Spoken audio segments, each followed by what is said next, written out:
Hola, bienvenidos y bienvenidas a esta charla presentada por Escape a Plutón. Mi nombre es Mercedes Halfon y hoy vamos a hablar con Alan Pauls. Alan, además de ser escritor, periodista y crítico, es el curador de la nueva edición de Nave, la selección de 6 libros que lectores y lectoras van a recibir en sus casas muy pronto. Hola Alan, ¿cómo estás? Bien, ¿Todo muy bien. ¿Vos? Un placer charlar con vos. Contenta porque no es tan frecuente tenerte en Buenos Aires, ¿no? ¿Hace cuánto que estás en Berlín ya? Y casi cinco años. Casi 5. Sí. Bueno, así que muy contenta de poder tener esta charla. Te voy a presentar brevemente. Vale. Alan fue profesor de teoría literaria en la Facultad de Filosofía y Letras de la UBA. También fue editor de medios como la revista Página 30 y el suplemento Radar del diario Página 12. Lleva publicados 7 libros de ficción, entre ellos El pasado, Premio Ralde de novela, la trilogía Historia del llanto, Historia del pelo y Historia del dinero. Su última novela fue La mitad fantasma, que salió en 2020. Escribió también libros de ensayo como El factor Borges, Temas lentos y Trance. Este último es precisamente sobre la lectura, un tema que me gustaría que hoy por ahí rondáramos un poco. Bueno, sabemos que sos un lector muy voraz y muy avesado porque hemos leído tus lecturas y también porque escribiste sobre esto. Entonces, un poco la primera pregunta que querría hacerte es por el comienzo de la lectura en tu vida. Vos contaste algunas escenas iniciáticas, ¿no? Y me gustaba sobre todo que eran escenas que transcurrían antes de que vos supieras leer, ¿no? Antes de leer por tus propios medios.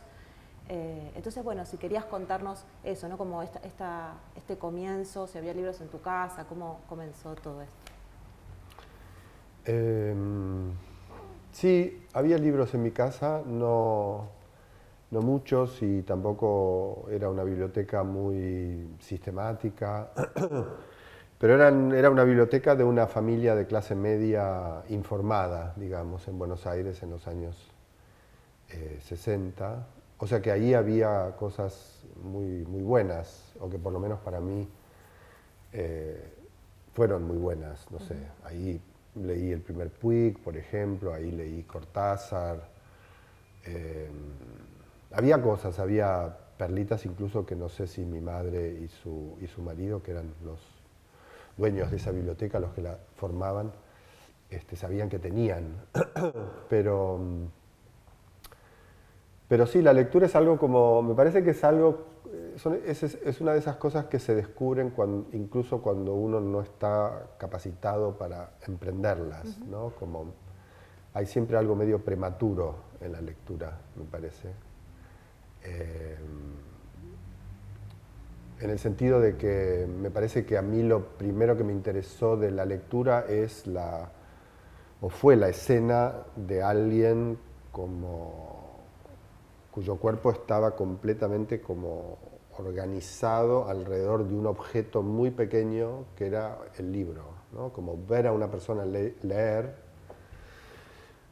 fue como una imagen que a mí siempre me resultó muy atractiva, muy enigmática, ¿no? De hecho, digamos, esa primera escena del niño que se sienta en el cordón de la vereda y se hace el que lee y viene la abuela y le corrige y le pone el libro al derecho, ¿no? Que después es una escena que yo leí en los diarios de Piglia, o sea que debe ser una especie de arquetipo universal de escena de lectura para escritor. Es una escena que tiene que ver con eso, como identificarse con el lector, ¿no? Muchos escritores, cuando piensan en sus orígenes, dicen, yo siempre quise ser escritor, o la primera vez que vi un escritor. En realidad, para mí, la primera escena de la literatura en mi vida es la escena del lector, identificarse con un lector, mucho más que con alguien que escribe. Y el deseo de saber leer también como la lectura, como una especie de misterio de cómo se produce. Después, ¿no? Después, porque eso implica, digamos, como ir un poco más allá que ese momento como de casi escultórico, te diría, ¿no? Escultura, señor leyendo, ¿no? Madre con hijo, niño con libro, ¿no? Hay algo como escultórico en eso. Después hay un momento que es, bueno, ¿qué hay adentro, ¿no? ¿Qué hay adentro de ese objeto que mantiene hechizada a esa persona, que lo mantiene totalmente inmóvil, concentrado, etcétera, como abducido? Y ahí sí, ahí es el, bueno, pero ya es casi como el enigma de qué son esas letras, ¿no? ¿Qué quiere decir eso? Si tiene efectivamente un significado o no, qué se ve ahí. Pero digo, me parece que si ya hay una fascinación por esa escena, por esa escultura, si uno quiere ser ese objeto, que lee ese objeto, me parece que el acceso al sentido de leer se vuelve más rápido, ¿no? O sea que, digo, yo empecé a leer como cualquier niño, pero una vez que empecé a leer en el sentido de decodificar signos, me parece que ahí empecé como una especie de bestia omnívora, ¿no? Empecé a leer todo lo que me caía bajo los ojos, ¿no? Y literalmente todo lo que está escrito para mí merece ser leído. No importa quién lo haya escrito, no importa en qué formato venga, no importa en qué lengua esté. Lo escrito para mí tiene desde el principio un valor de misterio, de atracción, de secreto, etcétera, ¿no? Vos decías que la lectura muchas veces es vista como un síntoma de una asocialidad peligrosa, ¿no? Como que el que lee un poco se retira del mundo, ¿no? Está ensimismado, y que esa característica es un poco incómoda, ¿no? Como que es criticada o es un poco discutida. Quería preguntarte cómo había sido para vos, así en la adolescencia o en la primera juventud, esta cuestión de estar todo el tiempo con un libro frente a los ojos, y también cómo esto después había mutado un poco en un deseo de escribir, ¿no? ¿Qué deuda tenía una cosa con la otra? Sí, bueno, creo que es así, digamos, hay varias fases. Primero, cuando los niños empiezan a leer, sobre todo en esta época en que está como siempre el fantasma de la muerte del libro y de que los niños no leen, etcétera. Los padres como envalentonan a los niños, ¿no? Y se jactan y dicen, miren que mi hijo lee. Después hay un momento en que esa especie de privilegio se vuelve algo un poco como medio patológico, ¿no? O patologizado por los padres, porque efectivamente cuando empezás a leer y te gusta leer, sí, te cortás un poco del mundo, digamos, no das bola, llegás tarde siempre al almuerzo, todo se empieza a postergar, ¿no? Por leer. Te acostás tarde, ¿no? Como... Sí, sí, y empieza como un mundo muy... Me parece que lo que tiene muy lindo el libro es que predispone mucho como a una cierta clandestinidad muy fácil, ¿no? Para los chicos, en el sentido de que decís, sí, ya apago la luz, chao, chao, y después la linternita abajo de la cosa con el libro, o sea, hay como una cantidad de escenas así de clandestinidad, de lectores clandestinos que todos conocemos, y entonces a partir de ahí, efectivamente, digo, lo mismo que hoy se les critica a los niños en relación con la dependencia con las pantallas y todo eso, hace, no sé, 40, 50 años pasaba con los niños en el sentido de que, no sé, yo leía, por ejemplo, caminando por la calle. Yo leo ahora en semáforo, cuando estoy en el auto y me toca un semáforo en rojo, leo, digamos, o sea, si tengo un libro, ¿no? O sea, empieza a ser una práctica que te puede como copar, y si te copa, el resto del mundo deja de existir, y ahí me parece que los padres se vuelven un poco, se enojan un poco y empiezan a interrumpir, ¿no? La escena famosa del juguete rabioso de Silvio Astier en su cuarto leyendo sus libros y la madre que le golpea, y dice, ¿no? Como esa idea de la interrupción insoportable. Por eso me parece que ser escritor o empezar a escribir es una buena estrategia para los niños lectores a los que les rompen las pelotas porque leen. Porque si estás escribiendo ya hay algo medio pasivo en la lectura, que por supuesto es falso, porque no hay nada más activo. Supuestamente inútil, ¿no? Sí, como, es medio como someterse a la irradiación de las letras, igual que en la pantalla te sometes a la irradiación de los píxeles o no sé qué. Pero cuando escribís y te ven escribiendo, y bueno, en esa época cuando yo empecé a escribir, tipo 12, 13 años, había que escribir en máquinas de escribir, entonces hacías ruido. Había como algo más como industrial en escribir. Entonces si te veían escribiendo, no se te acercaban tanto, porque estabas haciendo algo, ¿no? Nadie sabía muy bien qué.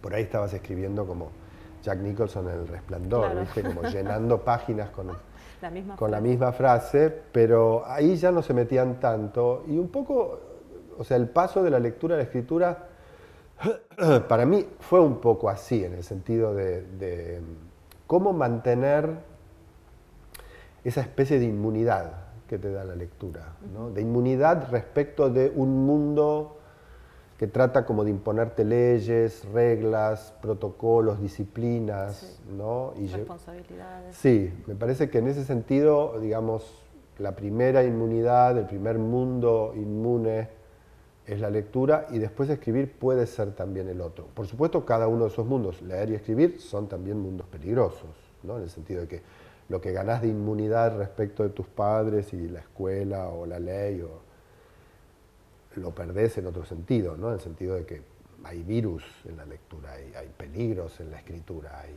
conexiones como imprevistas, pero bueno, eso es lo que uno elige y desea, se supone, ¿no? El riesgo. Te quería preguntar por Jorge Panesi. Vos tuviste la suerte de tenerlo en la escuela secundaria, en el Liceo Francés, ¿fue? Sí. Muchas nos encontramos con él en la carrera de letras, ¿no? En teoría y análisis, y vos, sí, digamos, tuviste la suerte de tenerlo así como primer dealer de lecturas, así, sí, lo llamaste. Sí. Quería preguntarte por esa relación y qué libros te había abierto o qué formas de leer te había habilitado, ¿no? No, bueno, Jorge para mí fue como maestro, así en el sentido más radical, ¿no? Alguien que medio te cambia la vida, como, o sea, para mí, digamos, o sea, encontrarse en el 70 y no sé, 3 con alguien como Jorge en un colegio secundario era una experiencia muy brutal, ¿no? Jorge era muy joven también, no sé, debía tener 10 años, 15 años más que yo, que tenía, no sé, 12, 13, o sea que era alguien muy joven, estaba muy informado, imagínate Jorge Panesi a los 28, 30 años, y digamos, lo que Jorge básicamente me enseñó a mí y a un grupito, una banda que nos constituimos rápidamente como en sus fans, fue, creo, básicamente como, bueno, sabés leer, ahora anda a fondo con eso, digamos. O sea, todo puede ser leído, todo merece ser leído. En todo lo que está escrito hay algo de lo que vos podés apropiarte, hay algo que vos podés expandir. O sea, medio como una especie de milagro, te diría, ¿no? Sí. O sea, para mí las clases de castellano, que era la materia de Jorge, eran como fiestas, ¿no? Yo medio me preparaba para eso, y de hecho Jorge fue el primer profesor amigo que yo tuve, o sea, alguien a quien yo veía fuera de la escuela. Nos encontrábamos en la Giralda o en el Foro, digamos, ¿no? Con este grupito. Y Jorge, de hecho, el primer año, al final del primer año en que nos encontramos, creo que era 73, nos regaló a mí y al grupito la primera edición de Ferdidurque. Sí, sí. No puedo creer eso. Entonces, digamos, yo a los 13 años recibía de Jorge como regalo la edición de él, claro, personal, de Ferdidurque, de Argos. Un libro mítico, inhallable. Sí, o sea, yo por supuesto no conocía a Gombrowicz en ese momento, y todo esto sucedía un poco en el marco de esa escuela y un poco afuera, y esa para mí, por ejemplo, ese paso, verte con un profesor tomando un café en la Giralda a los 13, era como... Claro. Era muy radical, ¿entendés? Era como muy transgresivo. Entonces, en ese sentido, digamos, sí, bueno, por ejemplo, Barthes apareció en mi vida vía Jorge. Apareció en un momento en una clase, me acuerdo, como el SZ. Yo dije, ay, ¿dónde puedo conseguir ese libro? Y Jorge me dijo, te lo presto. Y me lo prestó, y durante 2 meses yo tuve la edición del SZ de Barthes en francés, con las anotaciones de Jorge. Yo le imité a Jorge la letra durante por lo menos 3 años. No solo el estilo, sino la letra. La letra, la caligrafía. Sí. O sea, para mí fue como un Sí, sí, como una revelación total, revelación de un mundo, digamos. Como autores pienso Barthes y también Gombrowicz, con los que después seguiste Sí, conectado, trabajando, exacto. etcétera. No, en ese sentido digo como una inseminación total. O sea, todo lo que Jorge plantó ahí en esos 2 o 3 años, entre los 3 y los 16 o 17, para mí es como medio el sedimento sobre el cual se montan las cosas que después yo voy armando a lo largo de mi vida como lector y vuelvo a eso todo el tiempo. Digo, es algo que no se supera, es algo que no se deja atrás, es algo que sigue irradiando.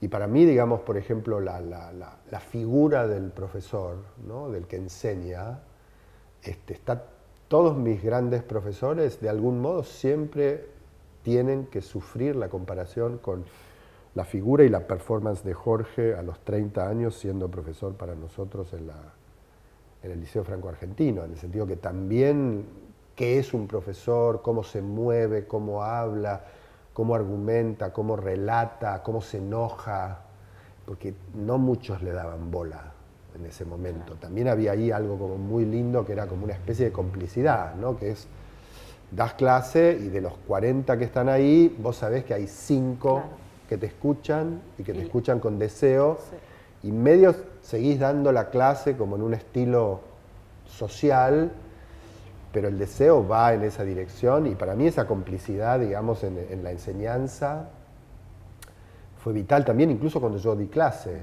¿no? O sea, en el momento en que yo voy a dar clase a la universidad, en el 84, voy a la cátedra de Enrique Pesoni y de Jorge Panesi, y para mí era como, wow, ¿no? Era medio como flash total, ¿no? O sea, yo soy profesor ahora en la cátedra de que fue mi maestro hace 10 años, no sé. O sea que sí, ahí hay un nudo totalmente vital para mí.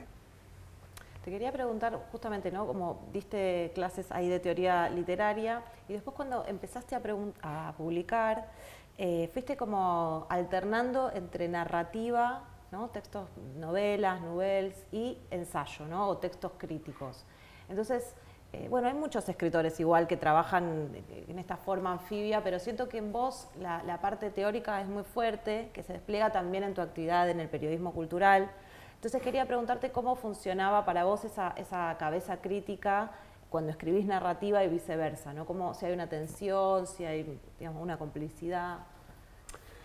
No, veo más bien como un tráfico, ¿no? Incesante entre una cosa y la otra, me parece. Creo que no. En eso soy muy argentino, creo. O sea, es una tradición muy argentina, ¿no? Digo, Borges es eso y es quizás el ejemplo más genial de eso, ¿no? De alguien que tiene una pata en ambos mundos y cuya práctica consiste básicamente en ir de un lado al otro y en contrabandear elementos, fuerzas, ideas, conceptos de un campo al otro y hacerlos funcionar, ¿no? Nunca funcionó como un obstáculo, ¿no? Y por eso siempre me fastidió un poco como cierta corriente antiintelectual, ¿no? Que hay en la literatura argentina, cada tanto reaparece, ¿no? Como antiuniversitaria, antiteórica, anticrítica, etcétera, ¿no? Como si escribir ficción, ¿no? Fuera contar historias y escribir crítica o ensayo o teoría es como pensar las historias que otros cuentan, ¿no? Nunca entendí eso. Y de hecho para mí los escritores que más me gustan en general suelen ser escritores que escribieron ficción genial y que escribieron ensayos extraordinarios, y viceversa, en el sentido de también los ensayistas que me gustan son ensayistas que hicieron del ensayo un género muy deforme, muy polimorfo o muy mestizo. Entonces, no, para mí eso es algo muy fructífero, es quizás una de las tradiciones literarias más vitales, creo, ¿no? Argentinas. Algo que me parece muy llamativo es que cuando te fuiste a vivir a Berlín te desprendiste de tu biblioteca histórica, me da como un poco de vértigo ese movimiento.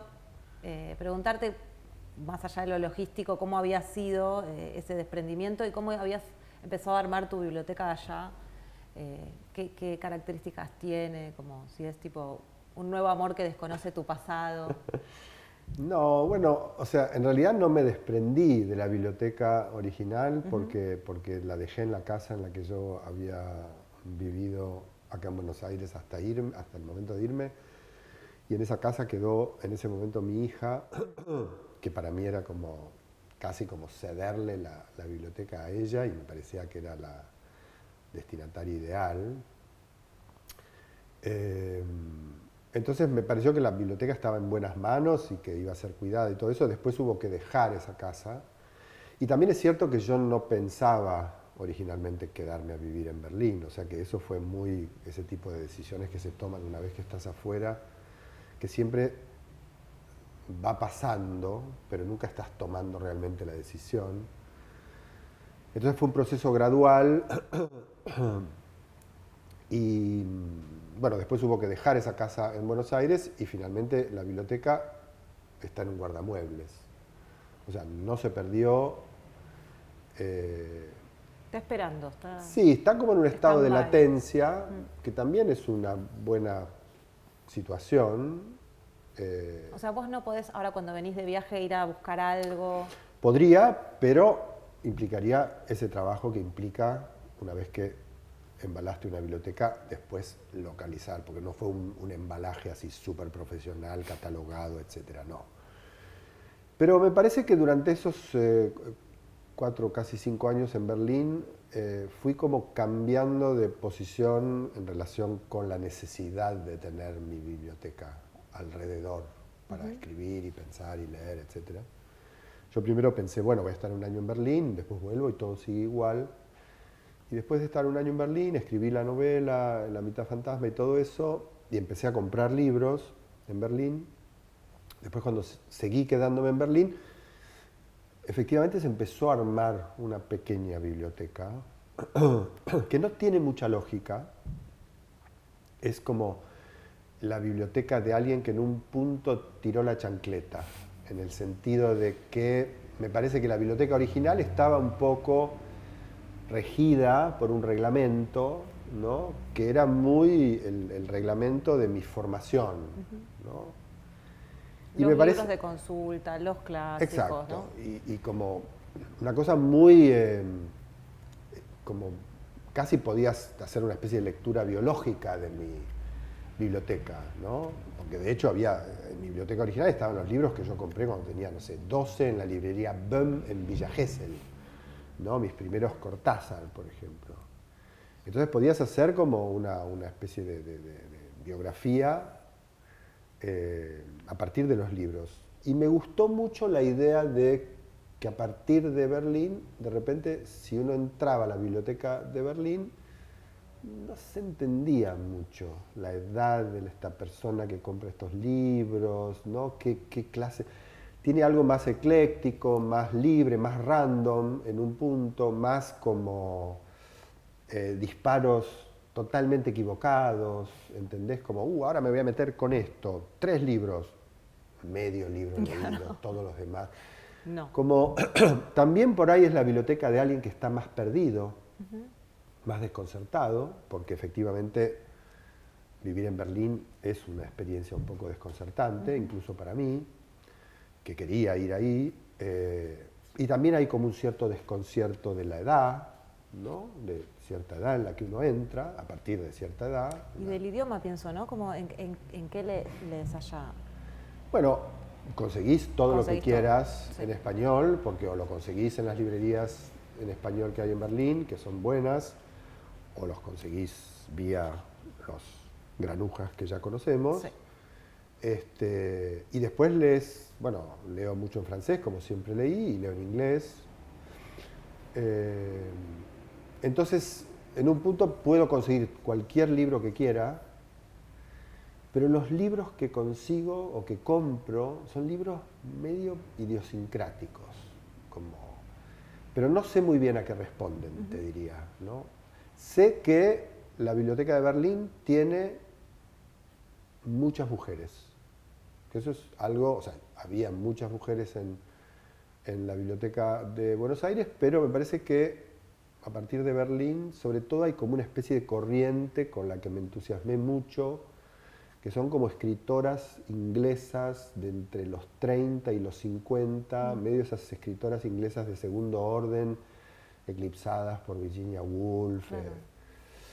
que de repente aparecieron y empecé a leer con mucho placer. Y después, sí, es una biblioteca más rara, más compleja quizás, o menos descifrable, pero con la que empecé a tener como una cierta relación de... O sea, también voy a mi biblioteca a ver qué pasaba. Y creo que tiene que ver un poco con la ficción de, bueno, hace 5 años que estás viviendo en otro lugar, medio que ese es tu mundo, en un punto, ¿no? O sea, no es que lo otro murió, pero ese es tu mundo y ahí hay como una cierta red de conexiones que son más o menos las vitales. Entonces no hubo un desgarramiento, yo pensé que iba a haber, pensé, por ejemplo, yo me iba a Berlín un año y con el proyecto concreto de escribir la novela y dije, ¿podré escribir sin mi biblioteca? Claro. En realidad es una frase completamente romántica y dramática, sobredramática, Sí. porque para escribir la novela yo no necesitaba ninguno de los libros, pero era como el entorno, ¿viste? Como esa especie el decorado del escritor. Y cuando vi que el decorado del escritor medio podía ser cualquiera, dije, bueno, la biblioteca como decorado ya no es tan necesaria. Vamos a ver cuán necesarios son los libros de esa biblioteca, el orden de esa biblioteca, el pensamiento que hay detrás del orden de esa biblioteca. Y ahí yo creo que no sé, me descubrí más versátil o más elástico y también más desapegado en ese sentido, ¿no? De la materialidad de los libros, que me siguen gustando más que el libro digital, etcétera, pero por ahí, sí. Igual Como que no descubrí necesitabas que soy... la materialidad, ¿no? No quería mi edición, qué sé yo, ¿entendés? O sea, no sé, Barthes, por ejemplo, que para mí es un escritor muy importante. Tengo todo Barthes, y todo Barthes como original, primera edición, no sé qué. Nunca me interesaron las primeras ediciones ni nada, salvo la de Gombrowicz de Panesi, pero Barthes está ahí y yo sigo trabajando con Barthes y traduje a Barthes en los últimos años. Claro. Y necesité los libros de Barthes, los consigo, digo, no sufro. Sufrí menos de lo que pensé que iba a sufrir y me alegró, no me deprimió. Ay, no estoy sufriendo, ¿qué quiere decir? Que soy cruel, que no quiero mi pasado. Claro. No sé, tengo una relación con el pasado por ahí menos fetichista, ¿no?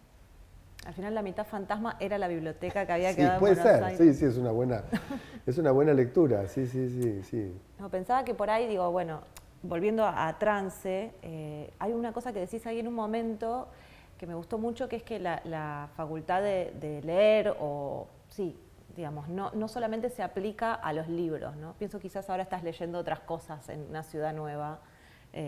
Y un poco como es eso, ¿no? Como que se puede leer, pero la lectura puede salir de las páginas y ir hacia otro lugar. ¿Cómo era esa idea?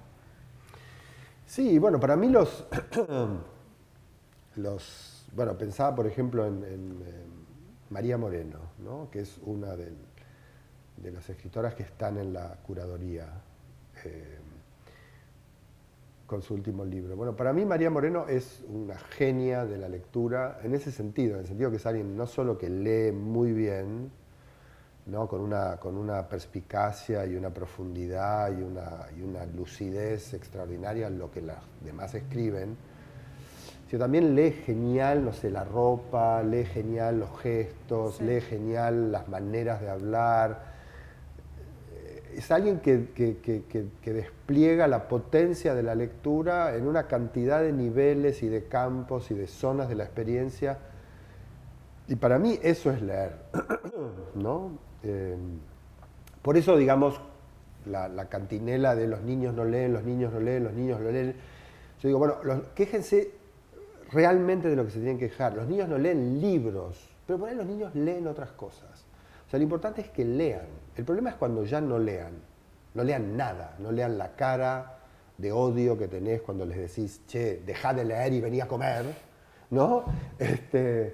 o que no tengan ningún deseo de descifrar, ningún deseo de hacer algo con eso que se les ofrece.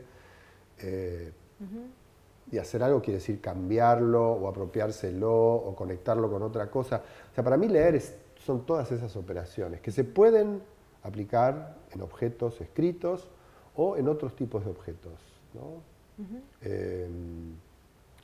Entonces, en ese sentido, para mí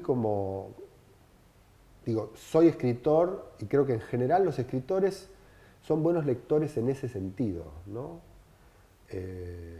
Leen bien una situación, leen bien una conversación que escuchan. Bien no necesariamente es en el sentido correcto, ¿no? Sino que son capaces de destilar de eso que escuchan, de esos que ven, de eso que presencian, como una especie de espectro de posibilidades que tal vez alguien que no es escritor no destilaría, ¿no? Como, me parece que leer sería eso, en términos como de fuerza, ¿no? De potencia. Extraer la máxima cantidad de posibilidades de un signo, de un objeto, de una situación, de una interacción, de una conversación, de una palabra, de una prenda. Como ir más allá de lo literal, digamos. Sí, y a la vez en el sentido también de conectar eso con otras cosas, ¿no? Como empalmar mundos, asociar algo que uno lee con algo que uno recuerda, con algo que uno vio, con algo que alguien te contó, como un poco armar ese tipo de circuitos, ¿no? No necesariamente la idea de leer como de cavar, porque también quizás hay una cierta idea de la lectura que tiene que ver como con llegar al sentido secreto que está en crisis hace un tiempo, ¿no? Sí, ya desconfiamos un poco incluso de eso, ¿no? Antes desconfiábamos de lo que era literal, ahora desconfiamos incluso que haya un sentido profundo, claro, ¿no? O latente. Me parece que quizás una manera más contemporánea de pensar la lectura como una potencia es no tanto pensarla en profundidad, sino más bien como pensarla en extensión, ¿no? Como conectar las cosas. Está bueno. Que no estén solas. Como ¿no? una red así de una constelación. Claro, armar constelaciones. Como la idea de que la lectura no es algo pasivo, ¿no? Finalmente, aplicada a esta forma de No es pasivo pensar. Y tampoco se concentra tampoco muere en esa especie de relación de uno a uno entre el lector y su librito, ¿no? No es porque, digamos, más allá de la utopía como autosuficiente que hay en esa escenita de lectura del niño con su librito, que no lo jodan, y que se caga en el mundo con todo derecho, me parece que esa escena da lugar a otras, ¿no? Y en ese uno a uno que uno tiene con el libro, en realidad hay como una especie de población, ¿no? Es un mundo lo que se abre. Entonces, para mí, leer sería como abrir ese mundo, ¿no? Y cuando lees un libro, no estás solito con tu libro. Estás vos, los personajes, la época histórica en la que sucede la historia, la lengua que escuchás, o sea, es medio eso, ¿no? Es como la idea de un pequeño Aleph, ¿no? Bueno, en relación a esto de abrir el mundo, te quería preguntar, o sea, una experiencia interesante además de leer es dar a leer, ¿no? Hay gente que le encanta esto de recomendar en plan tipo, bueno, como casi hacer match, ¿no? Vos tenés que leer esto, o nada, lee esto porque está buenísimo. Quería preguntarte si sos así de recomendar y también preguntarte sobre todo cómo habías pensado esta gran recomendación de Nave, como si yo te dijera la long list, ¿no? ¿Por dónde empezaste a pensar que podía ir esta selección que hiciste para la suscripción? Yo creo que la pensé un poco en función de las cosas que pienso últimamente, como cuando leo. Y en este caso creo que una de las cosas a las que vuelvo mucho es como a la presencia del yo en lo que se escribe en literatura contemporánea, que es algo ya muy, muy remanido, pero que a mí todavía me despierta preguntas. Y todos los libros que elegí son libros como que giran alrededor de algún tipo de yo, pero lo que me interesaba de ellos es que al revés de lo que se conoce como autoficción o literatura del yo, etc. Son libros que lo primero que se dedican a problematizar es el yo alrededor del cual parecen girar, ¿no? Y básicamente lo que problematizan de ese yo es hasta qué punto, cuántos otros hay en ese yo serían, ¿no? Y cuán enclenque, escuálido, inválido, indefenso, estúpido, ridículo sería ese yo si no tuviera a todos esos otros adentro, pataleándole en la cabeza. Entonces, para mí un poco el punto común de estos libros es que todos trabajan como con cierta zona de intimidad, pero esa intimidad no es el refugio privado de ese yo, no es como su fortaleza, sino más bien el lugar donde esos escritores o escritoras despliegan, digamos, esa especie de codependencia que tienen con otras personas, otras cosas, otras especies, otros objetos, etcétera, ¿no? Como una especie de intimidad superpoblada de otros, ¿no? Pero siempre como con la idea de escribir sobre algo que tiene que ver con la intimidad, es decir, con una especie de zona de retiro respecto del mundo, ¿no? O sea, para mí no es incompatible retirarse del mundo y estar en relación con el mundo, claro, ¿no? Y son textos que me parece que plantean justamente como esos dos movimientos al mismo tiempo. Me retiro del mundo para volver sobre el mundo mejor, ¿no? Mejor de una manera más rica, más potente, etcétera, ¿no? Pienso que, o sea, creo que no podemos nombrarlos todos, pero para citar así algún ejemplo, el libro de Levé, que es una especie de, bueno, es un autorretrato precisamente, o sea, una reflexión y una observación de sí mismo, pero al mismo tiempo parece totalmente desapegada. Sí. O sea, como que hay una idea de intimidad, pero a la vez hay una distancia, como si él estuviera mirando, no sé, si con un microscopio o con un telescopio, no sé, pero como que es muy, muy desapegada. Sí, sí. Bueno, a mí lo que me interesa mucho del libro de Levé es que son frases, sí, ¿no? Que es un libro hecho de frases. En general los libros no están hechos de frases, o sea, la frase forma parte del libro, pero hay como algo siempre más grande que la frase. Y el libro de Levé efectivamente es una autobiografía en frases, o sea, es frase 1, frase 2, frase 3, frase 4, y no hay ninguna relación entre una frase y la otra, ninguna relación de causa y efecto, ninguna relación de antes y después, ninguna relación de más importante, menos importante. Es un libro típico de un artista visual, o sea, alguien que piensa en términos como de planos, ¿no? Y cada frase es un plano o cada frase es una escena. Entonces, por ejemplo, ahí me interesaba mucho la idea de alguien que es un artista visual, que se pone a escribir, cómo escribe un artista visual y cómo escribe sobre sí un artista visual, ¿no? No hay absolutamente ninguna intención en Levé de dar de sí una especie de imagen o de sentido total o de retrato en el sentido de ahora te conozco, ¿no? Es alguien más bien como que se dispersa por completo en esas cientos de frases que constituyen la autobiografía, ¿no? Ahí hay algo como un trabajo sobre sí que es para mí extraordinario, ¿no? Bueno, es cierto que el pobre se suicidó, ¿no? O sea que hay algo raro con la experiencia de sí que hay en un tipo como Levé, pero en términos de escritura para mí es un libro muy, muy impresionante, ¿no? Muy, muy impresionante, que tiene que ver un poco con otros libros que podría haber incluido en la curaduría, que sería, no sé, me acuerdo de Perec, o me acuerdo de Martín Cohen, digamos, el género me acuerdo, ¿no? Que tiene un poco esa idea, ¿no? Como ser libros a la vez completamente literatura del yo y al mismo tiempo son libros que descomponen el yo de una manera increíble, ¿no? Simplemente con una operación, ¿no? Como que no hay un relato, ¿no? Finalmente. No creen en la idea de vida igual relato.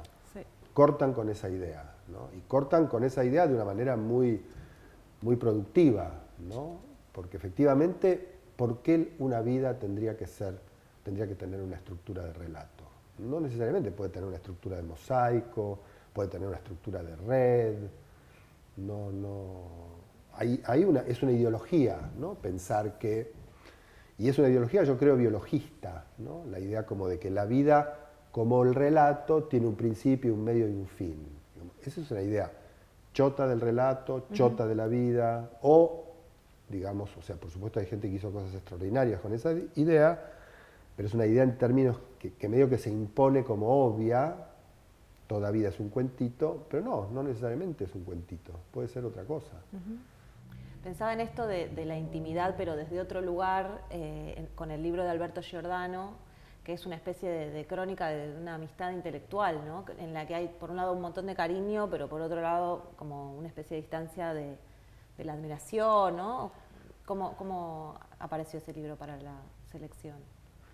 Sí, porque es un libro que plantea un tipo de relación entre crítico y escritor muy particular, ¿no? Yo creo que ahí hay algo muy hermoso que encontró Giordano, y creo que se lo dio básicamente la forma diario, que es como efectivamente desplegar como una especie de intimidad entre un crítico y un escritor, que es un poco su objeto, aunque no exactamente su objeto de lectura y de trabajo, porque Giordano no es que escribió tanto sobre Aira, sino más bien Giordano fue como un poco el gran promotor de Aira en Rosario a nivel universitario, ¿no? Fue un poco el que creó a Aira como mito rosarino.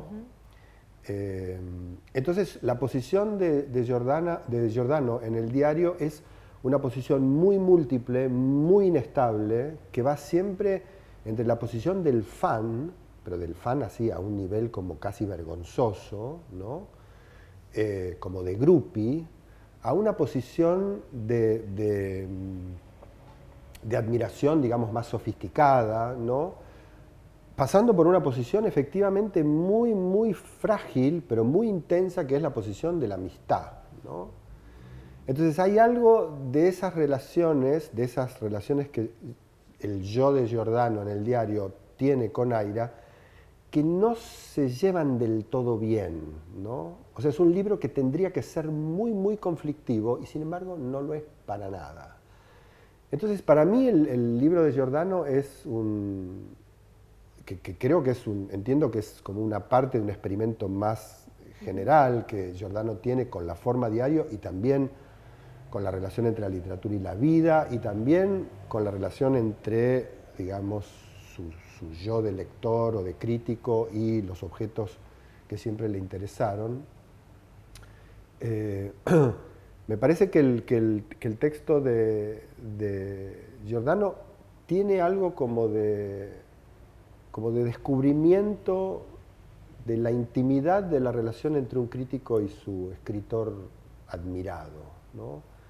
Que eso es algo que uno no lee a menudo. Los críticos no hablan de eso, es como si fuera realmente lo que los biógrafos después desculan, ¿no? Exhumando cosas. Bueno, hay algo, incluso en el libro de Giordano, es como si fuera un libro de una especie de delicada obscenidad, ¿no? Hay algo obsceno en el libro, porque efectivamente hay algo de ese repliegue que aparece en el libro, pero es tan delicado, es tan tímido, porque también es un tímido Giordano, que eso produce como un registro muy particular, ¿no? De la prosa y de la prosa de diario, ¿no? Porque también, por supuesto, es un experimento con la forma diario.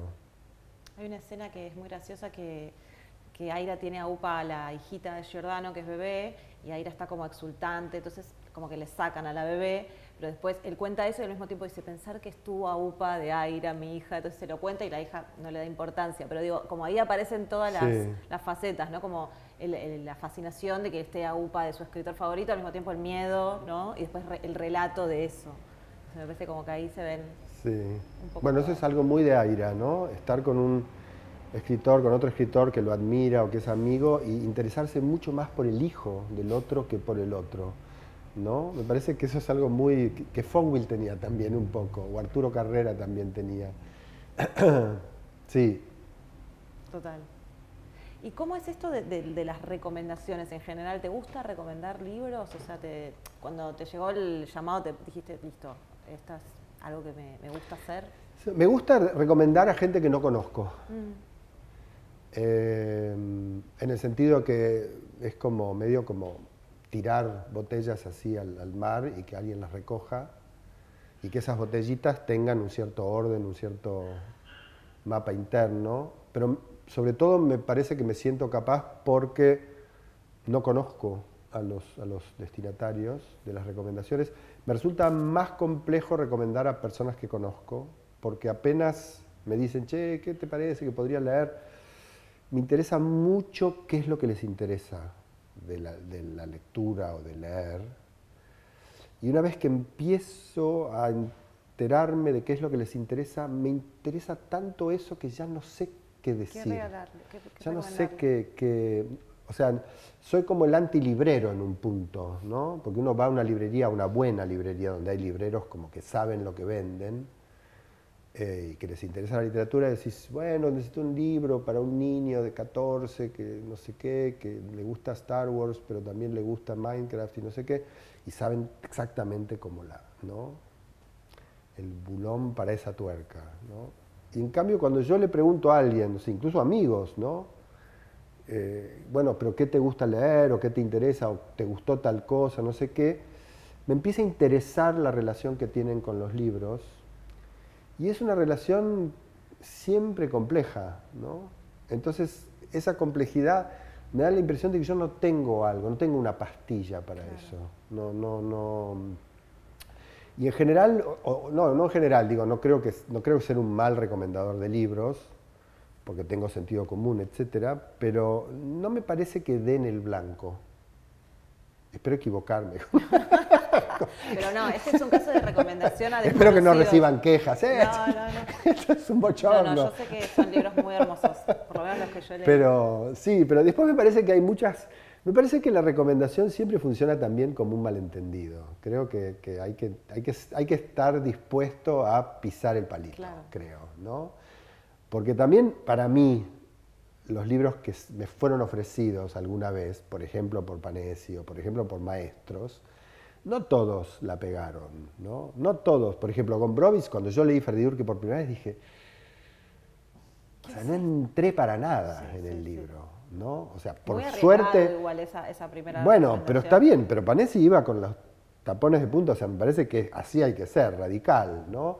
No le importó, ¿no? Él dijo, este libro es un objeto amado para mí, fue medio como un objeto transaccional, ¿no? Y yo lo tomé en ese sentido. Lo empecé a leer y dije, no entiendo qué es esto, ¿no? Y no sé, 3 años más tarde leí el Diario Argentino y después volví a Freddy Durque y todo se armó, ¿no? Pero me parece que hay algo también en la recomendación como de la mala recomendación, ¿no? Que también puede funcionar en un sentido por ahí no previsto por el recomendador, ¿no? Que una parte del libro te produjo un efecto como muy de voladura de cabeza, pero tuviste que atravesar, no sé, 80 páginas de tedio y de ripio, que es un poco también lo que pasa cuando uno les da a los chicos a leer cosas que no son para su edad, ¿viste? O ver películas que no son para ellos. Que por ahí la pifiaste, pero por ahí en ese pifie abrís un archivo en esa cabeza que tal vez si hubieras dado exactamente en la tecla con lo que ese niño quería, según su edad y su momento y no sé qué, no hubieras abierto para nada, ¿no? O sea, por ahí la recomendación satisfactoria ratifica cosas claro. En el lector y la recomendación insatisfactoria abre cosas. Claro, entonces genera un signo de pregunta. Como... Sí, como ¿qué es esto? ¿Esto es un libro? ¿Esto es una novela? ¿No? Un poco como podría pasar, por ejemplo, yo me imagino con lectores con el libro de Levé, ¿no? ¿Qué es esto? Tipo que escribe frases. ¿Qué relación hay entre una frase y la otra? Ok, hacete esas preguntas. Yo creo que vale mucho la pena. El libro es cortito, además. Está muy bien traducido ese libro por, creo que Matías Batistón. No sé, me parece que también cuando uno recomienda debería poder atreverse como a pifiarla un poquito. Porque en ese pifie puede haber mucha más aventura. Más riesgo. Sí, que en un libro satisfactorio, ¿no? Bueno, Alan, muchísimas gracias por Gracias esta a vos. charla y nada, la seguimos.